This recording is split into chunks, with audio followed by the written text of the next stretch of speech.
Fala galera, e aí, tudo bem com todos? Espero que sim. Vamos lá? Continuar estudando Missionários da Luz? Muito bem, a gente ainda está no capítulo 12, Preparação de Experiências. Na última aula nós vimos a primeira parte desse capítulo e hoje nós vamos concluí-lo, beleza? Então, sem mais delongas, vamos ao nosso estudo. Como vocês sabem, André, ele estava no departamento de reencarnações localizado no Ministério do Esclarecimento, lá em Nosso Lar. Ele estava lá porque ele precisava aprender um pouquinho mais sobre esse tema, porque ele iria auxiliar numa reencarnação muito específica, a reencarnação de Segismundo. Então, para ele realizar esse trabalho, ele precisava entender um pouco mais sobre o assunto. E lá ele estava, nesse departamento, acompanhado de um trabalhador chamado Manassés, que iria auxiliá-lo durante uma semana para ele ficar pronto para ajudar Alexandre na reencarnação de Segismundo. E lá nesse departamento, André viu coisas muito interessantes a respeito da volta do espírito ao corpo, da nossa reencarnação. Não era um processo simples, não era um processo que se dava ao acaso, era algo extremamente trabalhoso para a espiritualidade e para o próprio reencarnante que estava ali junto, pedindo as tarefas, solicitando modificações. Então eram reencarnações planejadas. A gente viu que existem reencarnações que não contam com a participação do reencarnante, né? São as reencarnações compulsórias, mas essas que André estava acompanhando eram reencarnações planejadas e muito bem planejadas, né? Ficavam ali às vezes um longo tempo. E hoje a gente vai ver 4 casos muito interessantes que nós vemos no fim desse capítulo. Nós vamos estudar cada um deles, para a gente tentar internalizar ainda mais essa questão de como que nós pedimos para estar nessas situações que nós estamos, né? Muitas vezes a gente passa por alguma coisa e fica às vezes se questionando, né? Mas por que eu estou passando por isso? Eu estava fazendo tudo tão certinho, estava trabalhando tão certinho, por que essa aprovação veio? E a gente nem imagina que fomos nós mesmos que pedimos. Normalmente é assim. A gente vai ver. Vamos ver. Bom, primeiro caso 1, era um rapaz que estava muito apreensivo. André e Manassés estavam lá no departamento e as pessoas chegavam para Manassés para conversar, porque o Manassés era muito otimista. E aí eles vinham até ele para conversar um pouco, para pedir a opinião dele. E chegou esse primeiro rapaz, ele estava muito apreensivo com a chegada da próxima encarnação. Ele estava muito tenso, já tinha se preparado por muito tempo. Mas o que era o receio dele? Ele estava receoso de, ao invés de quitar os débitos que ele tinha, e não eram poucos, ele contrair novos débitos. E é uma coisa que acontece muito, né, pessoal? A gente vem para quitar e acaba contraindo mais débitos, né? Ele estava com esse medo. Ele tinha falido em alguns pontos, mas especificamente na parte da vaidade, né? E aí o que a espiritualidade sugere pro novo corpo dele, né, o próximo corpo de carne? Que ele tivesse uma deficiência na perna. E aí ele tinha acatado. E ele concordou, e o Manassés até parabeniza ele por causa disso. Fiquei feliz de saber que você aceitou a sugestão dos amigos para ter essa perna com uma dificuldade. E ele responde sim, porque eu falhei na vaidade. Assim, o amor próprio era muito grande, o ego lá em cima, e eu não quero falir com isso novamente. Então aceitei a perna, vou vir com ela, acho que vai me ajudar a vencer o que eu preciso vencer, no meu caso, a vaidade. E ainda assim, um pouco aflito, né? E a gente percebe o tanto que, né, reforçando o que eu já falei, as situações que nós passamos, né, muitas vezes fomos nós que pedimos para passar. Deficiências, cabelo, olho, gente, é tudo a gente que escolhe. Eu dei esse curso de forma presencial, já dei missionários 2 vezes de forma presencial e agora estou dando online, é a 3ª vez. E aí os alunos ficavam assim, impressionados. Não, Camila, não tem condição de eu ter escolhido vir com ele, baixinha, por exemplo, teve um que falou assim, não tem condição. Sim, fomos nós. A gente escolheu.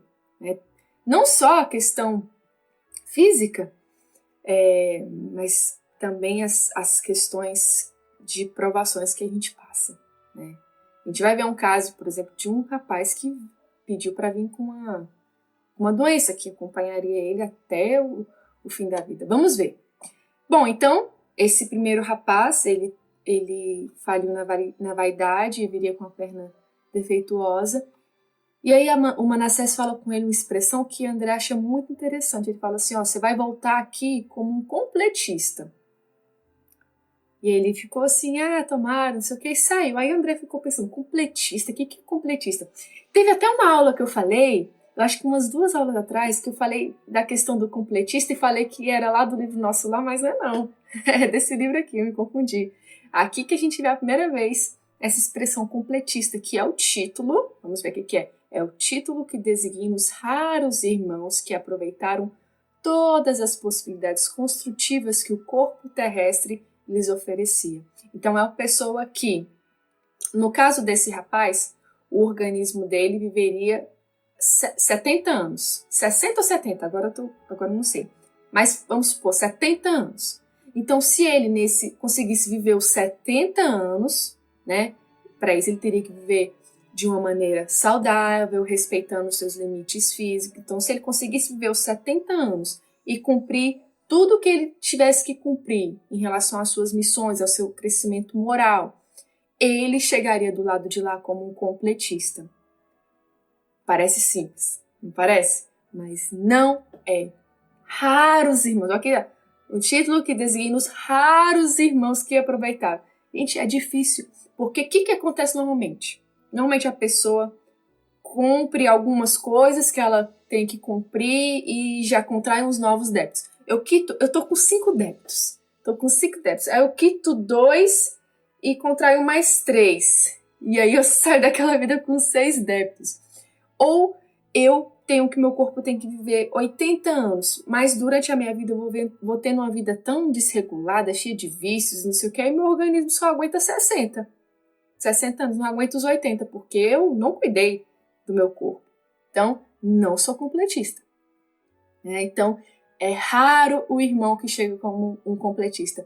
E qual é o prêmio para esses irmãos? Quem chega como completista ganha o direito de escolher do jeito que quiser o próximo corpo. Pode escolher do jeito que quiser. A espiritualidade deixa assim livre. E André pergunta, Manassés, você já conheceu algum irmão que foi completista? E ele sim, já conhecia alguns. E aí André fala, nossa, eles têm o direito de escolher o próximo corpo, eles devem caprichar bastante e tal. E Manassés fala, não, os que eu tenho visto, eles pedem para vir bem saudáveis, para o corpo viver bastante tempo, mas em relação à beleza física, eles realmente não se importam, até pedem para vir sem, porque eles não querem gastar energia com outra coisa, querem só o trabalho. Então são irmãos no outro patamar, né? O patamar que a gente tem que se esforçar para chegar. Muito bem, esse é o caso 1, o cara que tinha a vaidade. Muito bem, depois chega uma mulher, Anacleta, o nome dela, e ela reencarnaria com 4 entidades que estavam em regiões inferiores há muitos anos, acho que 40 anos, e iam vir como filhos dela. E aí André fala, nossa, como você é devotada, está se sacrificando. E ela fala, não, de forma alguma, não tá tendo sacrifício nenhum da minha parte. E ela diz o seguinte, as mães que não completaram a obra de amor que o pai lhes confia junto dos filhos amados devem ser bastante fortes para recomeçarem os serviços imperfeitos. Esse é o meu caso. Não se deve mencionar sacrifício onde existe apenas obrigação. Então, gente, o que aconteceu? Aí ela se despede e sai. Aí André ficou sem entender. Mano, como assim? Que história é essa? Ela vai receber 4 entidades diretamente das trevas. Então, a encarnação dela, da Anacleta, seria planejada. Dessas 4 entidades que viriam como filhos seriam reencarnações compulsórias. Eles nem iam saber o que está acontecendo. E o que estava por trás? Por que ela estava falando daquela maneira? E aí Manassés explica que na vida anterior ela tinha vindo com aquelas 4 entidades como filhos, 3 homens e uma mulher. E por causa dos seus mimos excessivos, de ceder tudo o que eles queriam, de fazer todas as vontades, ela como mãe, achando que era a melhor maneira de educar. Na cabeça dela era o correto, fazer tudo que os filhos queriam. Só que com esse comportamento, essa passividade, eles se desviaram. Os 4 tiveram uma vida completamente desregulada, morreram cedo, foram direto para as trevas, né? Por causa que ela permitia tudo. Na cabeça dela era o certo, só que prejudicou e muito os seus filhos. Né? Ela, como mãe, acabou falhando nesse quesito. Olha a responsabilidade de se criar um filho. Né? É preciso ter um certo preparo, uma responsabilidade. Então ela já vinha trabalhando, já estava aguardando há 30 anos. Ela, a seu tempo, desencarnou, percebeu que os filhos, percebeu o seu erro, né, percebeu que seus filhos estavam lá e trabalhou para conseguir voltar e recebê-los novamente. Então ela já estava aguardando há 30 anos por aquela chance dela reencarnar e receber os filhos novamente. E que dessa vez ela não falhasse na sua tarefa de mãe. E além de receber essas entidades diretamente das trevas, eles viriam com algumas dificuldades. 2 seriam paralíticos, 1 teria problemas mentais e a filha iria vir saudável para poder auxiliar ela, porque ela ficaria viúva nova. A mãe ficaria viúva bem cedo e ficaria ali com 3 filhos com deficiências e a filha, né, a menina, para ajudar ela nessa questão. Então, gente, não seria uma tarefa fácil. Imagina, gente. Imagina. Filho que tem, assim, que está completamente saudável, já tem todo um trabalho, toda uma preocupação. Imagine ela com 4 filhos, sozinha, e 3 deles precisando de uma atenção, de um cuidado maior. Não seria simples, mas ela queria, ela fazia questão, ela estava à frente daquele projeto. E ela ficava cuidando não só do projeto dela, do organismo dela, como dos filhos também. Ela estava com os projetos de todos. Não seria fácil, mas era assim que ela queria para poder quitar a vida passada, que ela tinha complicado. Olha só, gente, olha a responsabilidade de um pai, de uma mãe. E de uma avó, às vezes é a avó que cria. Temos que colocar essas crianças no caminho certo, senão a gente vai ser cobrado. Vamos ser cobrados, sim. Muito bem, esse foi o caso 2. Vamos lá para o caso 3. O caso 3 é uma jovem que procura Manassés, né? É uma outra moça, com o intuito de modificar o seu futuro corpo. A planta estava ali prontinha, tudo certo. E aí Manassés, não, mas tá aqui, tá tudo perfeitinho. Seu corpo tá ótimo. Ela, pois é, tá ótimo até demais.